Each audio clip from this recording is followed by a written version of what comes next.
My name is Heather McCracken. I have one son who is 10 years old and two daughters, ages 2 and almost 6 months now. April 11th, I woke up and I instantly felt chest pains, and I pushed it aside because I'm a mom and I always push everything aside.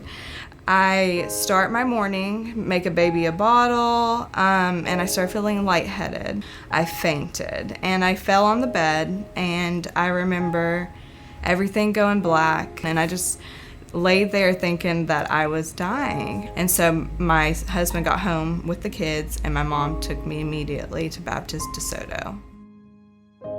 My mom brought me to the emergency room. I walked in, and within moments of telling the front desk girl what was going on, I said, I'm having chest pains, and I didn't get to finish filling out my paperwork. I don't even think I filled out my name, and I was rushed back to get an EKG done. And from that moment, it was like everything started moving so fast. They were working to figure out what was wrong.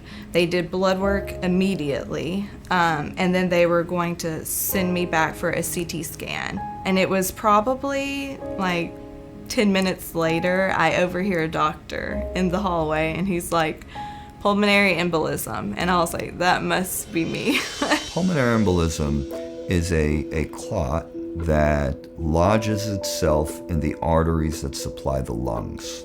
So the bigger the clot and the closer that the clot lodges itself to the heart, the greater the likelihood that somebody will suffer severe life-threatening issues. I had blood clots covering both of my lungs and something called a saddle, which I believe it like sits on your heart, and it's the most dangerous kind of pulmonary embolism. What made Heather stand out to me was that she was so young.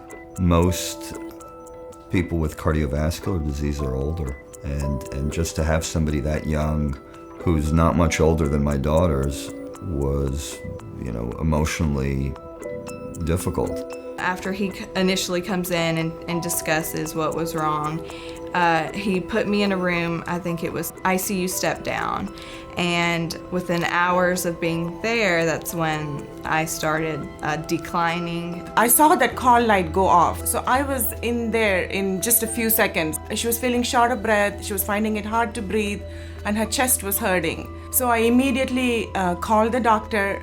And I saw that she was going pale, and I knew it wasn't going well. So they rushed me to the ICU. I have one nurse on one side and one on the other holding my hand, and I just remember looking at them and saying, please don't let me die. I have 3 kids at home that need me. And they were like, we won't let you die. The moment she was off the floor, it all hit me because I was very, very anxious. I remember I went to the clean supply room, and I took a moment and I prayed, Lord, please have mercy on this mom, and somehow, save her and these babies. Had it not been for her being so quick, I wouldn't be here for sure. She recovered pretty rapidly. I think within about a week or 2 later, we repeated some of her studies and found that everything had come back to normal. Things are better. I no longer have any blood clots. I can do pretty much anything that I was prior. It was a lot of teamwork that happened that night that gave us such a good outcome. Anytime we see good outcomes like this, it really energizes us, and it gives us meaning and purpose and value for what we do. If you ever have chest pains, go be seen, because had I not have listened and waited another day, there's no way I'd be here right now. And it's better to be seen than to be sorry.